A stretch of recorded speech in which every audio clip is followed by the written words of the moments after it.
Hello friends, कैसे आप सब। बिल्कुल स्वागत दोस्तों आपके अपने यूट्यूब चैनल ज्ञानम कोचिंग सेंटर कुशीनगर। दोस्तों मैं एक बार फिर से हाजिर हूँ आप लोगों के सामने एक जो है बोर्ड की परीक्षा, उत्तर प्रदेश इलाहाबाद बोर्ड की परीक्षा जो कक्षा 10 की है, उसका हिंदी का बोर्ड का पेपर लेकर के, जो कि खुद स्वयं ही इलाहाबाद बोर्ड के द्वारा ये बनाया गया है। तो मैं यहाँ पर हाजिर हूँ आपके लिए पूरी बोर्ड की परीक्षा को लेकर के। हिंदी का पूरा पैटर्न अच्छे से समझाऊंगा। इस बोर्ड की परीक्षा में क्या क्या आना है, कितना क्वेश्चन आना है, कैसे करना है, पूरा एक्सप्लेन करूंगा। तो दोस्तों वीडियो को स्टार्ट करने से पहले मैं कहना चाहूँगा कि अगर आप हमारे चैनल पर नए नए जुड़े हैं तो चैनल को लाइक कर लें, शेयर कर लें और सब्सक्राइब करना तो बिल्कुल ना भूलें। और साथ ही दोस्तों बेल की आइकन की घंटी बजा दें ताकि हमारे द्वारा कोई भी जो वीडियो आपके लिए बनाई जाए सबसे पहले उसकी नोटिफिकेशन आप तक पहुँचे। तो ज़्यादा समय वेस्ट ना करते हुए चलते हैं वीडियो की ओर और स्टार्ट करता हूँ मैं। यहाँ पे आप देख पा रहे होंगे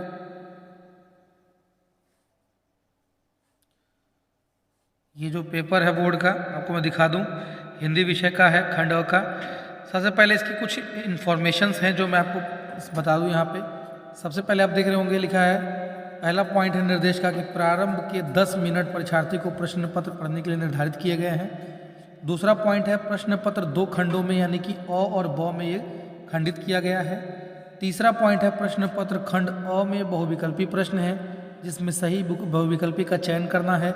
ओएमआर शीट पर नीले अथवा काले बॉल पॉइंट पेन से सही विकल्प गोले को पूर्ण रूप से काला करना है। ठीक है, सीधी सी बात यहाँ पर एक सबसे इंपॉर्टेंट बात निकल कर आ रही है आप लोगों के सामने। मैं आपको यहाँ पे बता दूं कि जो बोर्ड की परीक्षा है, आप देख पा रहे होंगे जो बोर्ड की परीक्षा है उसमें ओएमआर शीट मिल रहा है यानी ऑप्टिकल मार्कर रीडर, यानी जिसमें आपको नीले अथवा काले पेन से जो है उस गोले को भरना है। मतलब जो चारों ऑप्शन में से सही होगा उसमें से एक ऑप्शन को टिक आपको लगा करके उसको फिल करना है। ठीक, अच्छा, चौथा ऑप्शन यहाँ पे क्या है कि खंड अ में बहुविकल्पी प्रश्न के प्रत्येक उत्तर, देखेंगे थोड़ा जो मैं कर दे रहा हूँ, अ के जो बहुविकल्पी के प्रश्न उत्तर जो है 1 अंक निर्धारित है। अच्छा, पांचवा पॉइंट है ओएमआर शीट पर उत्तर अंकित के पश्चात उसे काटे नहीं। अथवा बात है भैया, अगर ओएमआर शीट पर आपने किसी भी हालात में क्या कर दिया, मैं आपको अच्छी बता दूं कि सबसे पहले अगर आपने ऐसा कुछ किया जैसे कि वाइटनर वगैरह लगा दिया या फिर उसको इरेजर कर दिया या ब्लेड से लेकर लगते हैं लोग कट करने, होते हैं 2-4 होशियार जो लेके चले जाते हैं एग्ज़ाम के अंदर, तो आप ध्यान देंगे इस तरह की कोई भी गलती यदि आप करते हैं तो सीधे के सीधे वो आपका क्वेश्चन आंसर जो है वो गलत हो जाता है। अच्छा, लास्ट पॉइंट यहाँ पे इन्होंने दिया है कि प्रत्येक प्रश्न के सम्मुख उनके निर्धारित अंक किए होंगे। भाई इसका कहने का मतलब यह है कि हर क्वेश्चन के पास जो है उसके अंक जो है, उनके जो मार्क्स हैं सामने उसके निर्धारित किए गए हैं। आप उसको देख करके ही उसके हिसाब से ही आंसर दें। अगर 2 नंबर का क्वेश्चन है तो अब उसका आंसर 4 नंबर का मत लिखिए, 2 नंबर का है तो 2 नंबर का ही लिखिए, सीधी सी बात है। ठीक है, आगे चलते हैं। इस पेज को मैं थोड़ा सा बढ़ाता हूँ यहाँ से। देखिए जैसे कि यहाँ पे 20 नंबर का बहुविकल्पी प्रश्न दिया हुआ है, तो 20 नंबर का जो बहुविकल्पी प्रश्न दिया हुआ, ध्यान समझेंगे। पहला प्रश्न है कि बाबू गुलाब राय, देखेंगे किस युग के कवि थे। अगर मैं यहाँ पे क्लियर आंसर आपको नहीं बता रहा हूँ क्योंकि मैंने इस पर बहुत ज़्यादा प्रैक्टिस नहीं की है और ना ही, ठीक है, क्योंकि मैं इसका आंसर शीट तैयार करके नहीं बैठा हूँ। ठीक है, तो आप एक बार जो इसके आंसर शीट्स हैं वो आप गूगल कर सकते हैं, अच्छे से पढ़ सकते हैं। बाबू गुलाब राय है किस युग के कवि हैं, मे भी शायद देख लें आप द्विवेदी युग के हों, एक बार कंफर्म कर लेंगे आप। अच्छा, चिंतामणि है, चिंतामणि आपका क्या है, एक निबंध है। ठीक, गबन किसकी रचना है, मुंशी प्रेमचंद की है। तो इसके ठीक सामने एक आपका ये जो है अंक किया हुआ है। ठीक है, तो इसको जो है आप एक बार निर्धारित करते रहेंगे, देखते रहेंगे। अच्छा, ये जैसे इस तरह के देखिए क्वेश्चन नंबर 5, 6, जैसे मधुशाला है, तो मधुशाला जो है प्रश्न नंबर 7 का आंसर है हरिवंश राय बच्चन जी का, इन्होंने लिखी है। भारत भारती जो है वो आपका है भरत भारती, ये शायद मैथिली चरण गुप्त जी का है, एक बार कंफर्म कर लेंगे इसका। अच्छा, इस तरह के बहुत सारे प्रश्न हैं। मतीराम जी किस युग के हैं। अच्छा, यहाँ एक प्रश्न है प्रश्न नंबर 11।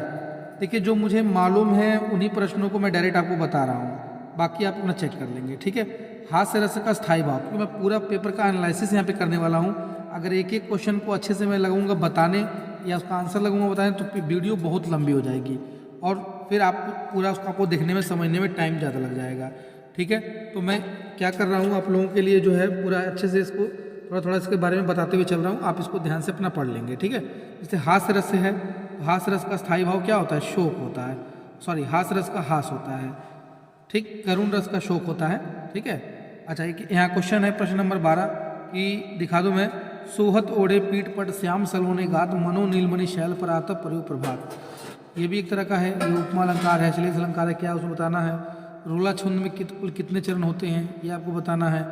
इस तरह के आपके पास रचना के आधार पर वाक्य कितने भेद हैं, पीताम्बर कौन सा समास है, बहुब्रीहि समास है, पीला है अंबर जिसका अर्थात, ठीक है। तो इस तरह से बताना बहुब्रीहि समास हो जाता है। आंसू का तत्सम क्या है, अश्रु है, अश्रु, ठीक है।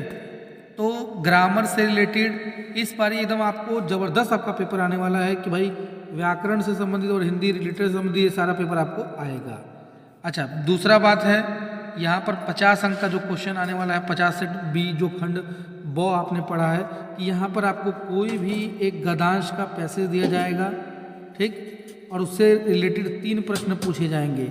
यहाँ पर कह रहा है यह कोई बात नहीं है कि स्वभाव और रुचि के लोगों में ही मित्रता हो सकती है। मित्रता पाठ से दिया गया है, समाज में विभिन्नता देखकर लोग एक दूसरे को आकर्षित करते हैं, जो गुण इसमें नहीं वो हम चाहते हैं कि ऐसा कोई पत्र मिले, सॉरी ऐसा मित्र मिले जिसमें वो गुण हो। तो ये आप यहाँ पे देख पा रहे होंगे, यहाँ से इस पैसेज से 6 नंबर का है, बहुत ही ईजी है, आसानी से यहाँ से नंबर हम लोग गेन कर सकते हैं। 3 दूनी 6 यानी कि 2 नंबर का एक प्रश्न है। सबसे पहला यहाँ पे प्रश्न जो बनता है ना, गद्यांश का संदर्भ। सबसे पहले तो आपको ये जानना पड़ेगा कि ये जो चैप्टर है बेटा, ये जो पैसेज है किस चैप्टर का है। उस चैप्टर का नाम और उसके लेखक का नाम आपको तैयार होना चाहिए। अगर आपको उसका नाम तैयार है तो आप आसानी से गद्यांश का संदर्भ लिख सकते हैं कि भाई प्रस्तुत गद्यांश हमारी हिंदी की पाठ्य पुस्तक, जो भी पाठ्य पुस्तक का नाम है, अगर मान लीजिए मुंशी प्रेमचंद से लिखा है तो मुंशी प्रेमचंद या फिर जिनसे भी लिखा है उनके द्वारा लिखित, ठीक, जो है इस नामक पाठ से उद्धृत है या फिर लिया गया है, जो भी है संदर्भ आप लिख देंगे। अच्छा, गद्यांश में दूसरा प्रश्न यहाँ पे आता है रेखांकित। रेखांकित अंश का मतलब है कि जितना ये नीचे अंडरलाइन किया, आप देख पा रहे होंगे, मैं कलर थोड़ा चेंज कर दूं, ये जो दिखाई दे रहा है जितना ये अंडरलाइन किया है, ये वाला पार्ट देख रहे होंगे आप लोग, ये जो येलो से मैंने कर दिया है, तो ये जितना रेखांकित मतलब अंडरलाइन किया है उतनी की ही मतलब आपको उसका आंसर व्याख्या करना है इसमें। और लास्ट जो तीसरा प्रश्न है कि लेखक के अनुसार विभिन्नता देखकर लोगों को आकर्षित क्यों करती है। इस पैसेज को पढ़ने के बाद आप इस क्वेश्चन का जवाब बड़ी आसानी से दे पाएंगे। ठीक है फ्रेंड्स, अच्छे से पढ़ेंगे और अच्छे से करेंगे। आइए आगे क्वेश्चन में बढ़ते हैं हम लोग। ये 2 होगा, ठीक है, तो दोनों में से कोई एक आपको करना है, चाहे आप वो करिए चाहे ये वाला पैसेज करिए, ठीक, इसमें कोई बहुत बड़ा इशू नहीं है, इसमें आराम से आप चाहें तो कर पाएंगे। ये देखेंगे, ये वाला कर लें चाहे वो वाला कर लें, जो मर्जी आप कर सकते हैं।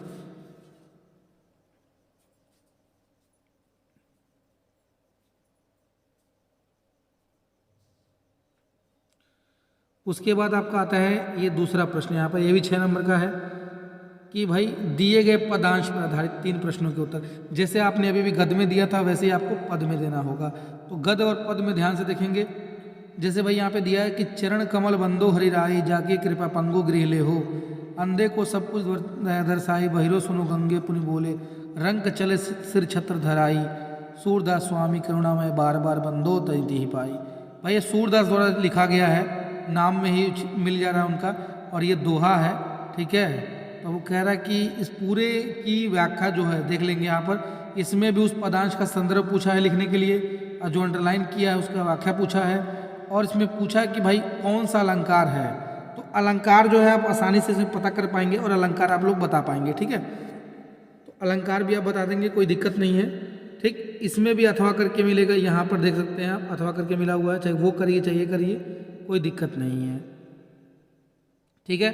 अच्छा, उसके बाद आते हैं हम लोग तीसरा क्वेश्चन, यहाँ पे आपसे उठा के पूछ रहा है, थोड़ा सा ध्यान देंगे। तीसरा प्रश्न है ये कि भाई संस्कृत का जो गद्यांश है इसके बारे में पूछ रहा है, भाई उसका हिंदी में अनुवाद करना है। तो मान के चले संदर्भ लिखना होगा और अनुवाद करना होगा।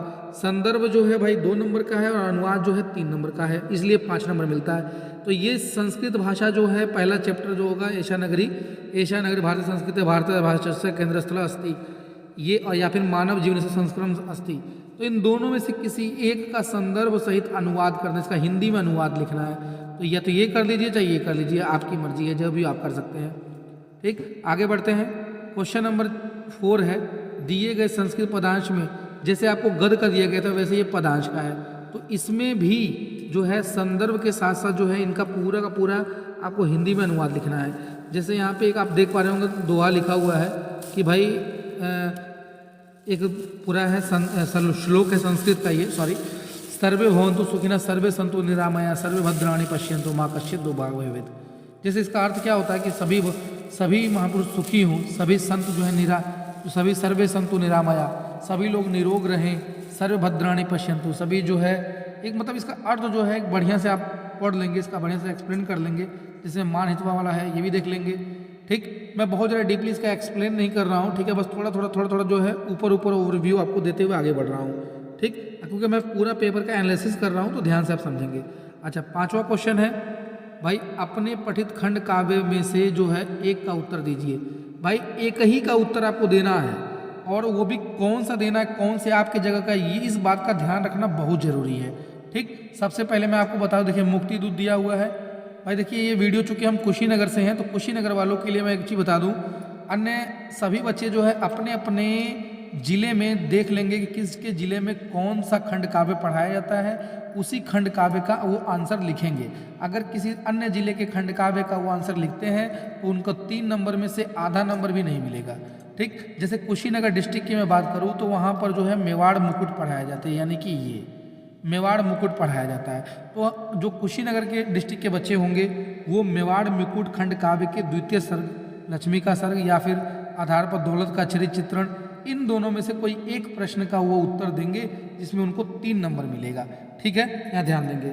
लेकिन अन्य जिले से महाराजगंज जिले के हैं, गोरखपुर जिले के हैं, देवरिया जिले के हैं, तो इन सभी लोगों में अलग अलग चीज़ें पढ़ाई जाती हैं, तो वो अपने अनुसार आप लोग अपने जिले के अनुसार आप खंड काव्य को चुनेंगे। ठीक है फ्रेंड्स, फिर आगे बढ़ते थोड़ा सा और। अगला प्रश्न है 6 नंबर का, जो है आप देख पा रहे होंगे प्रश्न नंबर 6। ये साफ साफ कह रहा है कि भाई दिए गए जो लेखक हैं इनमें से किसी एक के जीवन का परिचय लिखना, जीवनी परिचय, और उनकी प्रमुख रचनाओं का भी उल्लेख करना है। भाई देखिए 3 नंबर उनके जीवन परिचय पर, उनकी प्रमुख रचनाएं लिखते हैं तो 2 नंबर और, यानी कि 5 नंबर मिलेगा। साफ साफ कंटेंट में लिख दिया है। भाई आप देख पा रहे होंगे, पहला राजेंद्र प्रसाद, दूसरा जयशंकर प्रसाद, तीसरा आचार्य रामचंद्र शुक्ल। भाई इन तीनों में अगर आपको कोई भी याद है ना तो आप अच्छे से किसी एक का लिखना है। पहले जीवन परिचय लिखेंगे, उसमें 3 नंबर, उसके आगे बढ़ा के 2 नंबर रचनाओं के मिलेंगे आपको। ठीक, देखिए मैं 100% चीज़ बता दूं कि डॉक्टर राजेंद्र प्रसाद और जयशंकर प्रसाद, आप पेपर बोर्ड का पेपर है बेटा, बिल्कुल इलाहाबाद द्वारा प्रकाशित पेपर है बोर्ड का, 100% इन दोनों में से कोई एक व्यक्ति का तो आ ही जाता है एग्जाम में। अच्छा, 6वां जैसे गद का पढ़े, ऐसे पद का है, भाई किसी एक कवि का भी 5 नंबर का है, तुलसीदास, सुमित्रानंद पंत या महाकवि सूरदास। तो आपको किसी कम से कम, मैं आपके फायदे की बता दूं, किसी 2 कवि या 2 लेखक का आप तैयार कर लेंगे, उनमें से कोई ना कोई एक आदमी का तो आ ही जाएगा 100%। अच्छा, तुलसीदास और सूरदास में से किसी एक का आ ही जाता है, जयशंकर और राजेंद्र प्रसाद में से किसी एक का लगभग आ ही जाता है। ठीक, तो आप ध्यान देंगे। 7वें प्रश्न पे आएंगे, मैं अभी दिखा दूं कि भाई अपनी पाठ्य पुस्तक में से कंठस्थ किया एक श्लोक लिखिए जो प्रश्न पत्र में न आया हो। भाई 7वां प्रश्न 2 नंबर आपको उसी बात के देगा कि आपको एक ऐसा श्लोक लिखना है कि जो इस पाठ्य पुस्तक में न आया हो, मतलब यानी जो संस्कृत का श्लोक दिया हुआ है ना इसमें, तो वो श्लोक छोड़ के अगर आपको कोई भी श्लोक याद है 2 लाइन, भाई कितना, एक श्लोक आपको लिखना है जिसके 2 नंबर आपको मिलेंगे। लेकिन इस क्वेश्चन पेपर में जो श्लोक आया है संस्कृत का वो नहीं होना चाहिए। अगर आपने वही लिख दिया और वही याद किया हुआ है और वो पेपर में आया हुआ है तो आपको 2 नंबर नहीं मिलेंगे। अच्छा, 8वें प्रश्न की मैं बात यहाँ पे करूँ कि लिखा 2 प्रश्नों का उत्तर संस्कृत में दीजिए। भाई यहाँ पे 2 प्रश्न आपसे पूछे जा रहे हैं और 2 प्रश्न का जवाब आपको संस्कृत में देना होगा। यहाँ देख पा रहे होंगे ढेर सारे क्वेश्चन पूछा है, इसके जवाब आप दे लेंगे। ठीक, 9वें प्रश्न की मैं बात करूँ, किसी एक विषय पर निबंध लिखने के लिए बोल रहा है। 7 नंबर भैया मिलने वाले आपको यहाँ पे जबरदस्त। पहला जो है पर्यावरण संरक्षण के उपाय, आतंकवाद कारण एवं निवारण पर, जनसंख्या लाभ हानि, नारी सशक्तिकरण। भैया नारी के सशक्तिकरण पर, इन पे इन चीज़ों पढ़ लेंगे, राष्ट्रीय शिक्षा नीति पढ़ लेंगे।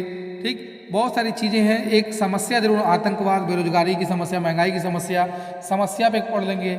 एक विज्ञान पर पढ़ लेंगे। इंपॉर्टेंट है जो इस पर आप पढ़ लेंगे। 10वां जो है आप देख पाएंगे क्वेश्चन जो है 4 नंबर दे रहा है, 2+2, यानी अपनी विशेष रुचियों का उल्लेख करते अपने मित्र को एक पत्र लिखिए, या उत्तर मध्य रेलवे शिकायती पत्र लिखिए टिकट निरीक्षक द्वारा किए गए अभद्र व्यवहार का जिसमें उल्लेख किया गया हो।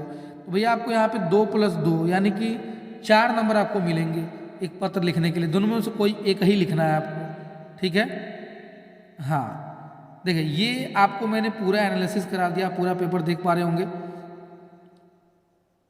यहाँ पे मैं आपको दिखा दूँ एक बार पूरा पेपर, आप अच्छे से चेक कर पा रहे होंगे। ये जो है आप चाहेंगे तो सीधे के सीधे आप मैं इसकी आपको एक अलग से वीडियो बना के दे दूंगा कि इस पेपर अगर आपको डाउनलोड करना हो तो ये पेपर आप इलाहाबाद बोर्ड द्वारा कहाँ से प्रकाशित कर लेंगे, मतलब डाउनलोड कर पाएंगे। ठीक है, तो इसके लिए मैं एक वीडियो बना दे रहा हूँ, आप उस वीडियो में जाके एकदम स्टेप बाय स्टेप उसको जा करके फॉलो करेंगे, वहाँ से आप डाउनलोड करेंगे और ईजिली इस पेपर को प्राप्त कर पाएंगे। Okay friends.